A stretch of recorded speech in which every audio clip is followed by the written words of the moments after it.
Welcome back. So I thought I'd just do a little update video to show you how I make the back cover. So I've just joined all my pages together, yeah, and they're all nice and secure, as you can see.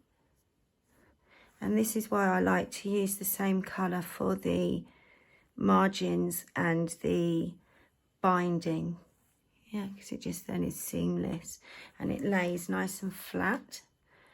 And then I've just joined the last page, so we just carry on straight from there. So when we joined that last page, the pages are this way, so this is the wrong side that we're looking at now. So when we joined this page to the page before, we were using the front loop of the top of the margin. So now we're going to work in the back loop, yeah. So I'm gonna go back into my, so I'm using a 2.75mm hook. Now I know I've got all these ends, that's because I like to keep them in case I've made any mistakes and it's easy to then frog my work.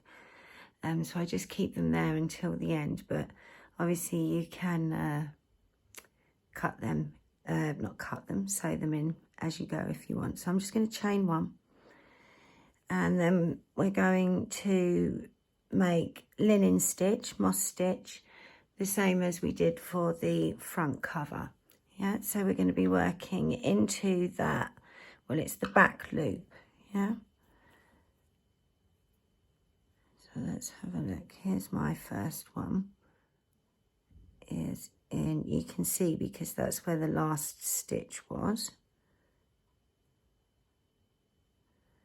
Yeah, so we're going to go in there, pull the yarn through, don't split your yarn like I just did. Let's try that again so that I can, there we go, through, pull the yarn through, and then make a US single, UK double. So if you're left-handed, you're going to be starting down the other side, yeah. So then we chain one, we skip that stitch, and then working into the next one. Yeah, you can see. Pull through, and we're going to make another US single, UK double. It is a bit fiddly, this first row. Chain one, and then into the next. So we skip one and then into the next one.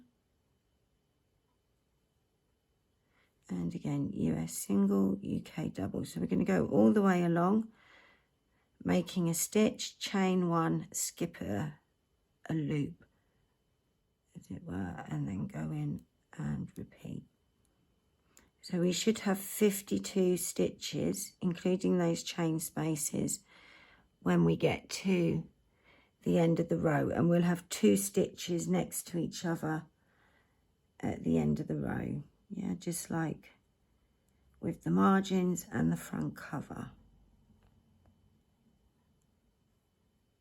So I'll see you at the end of the row.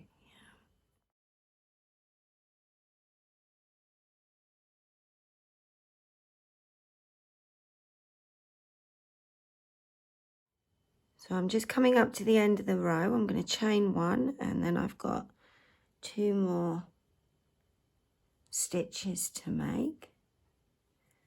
There's one, and there's 2 straight next to each other, so that then we can chain one. We're going to turn the work. We just get some slack, and then we're going to make a stitch straight into that first stitch, both loops. Yeah, we're just doing normal stitches now.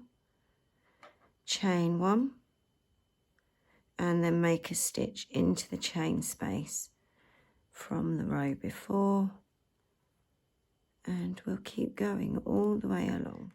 Yeah, so you want to keep an eye on your, look, see I've split the yarn there.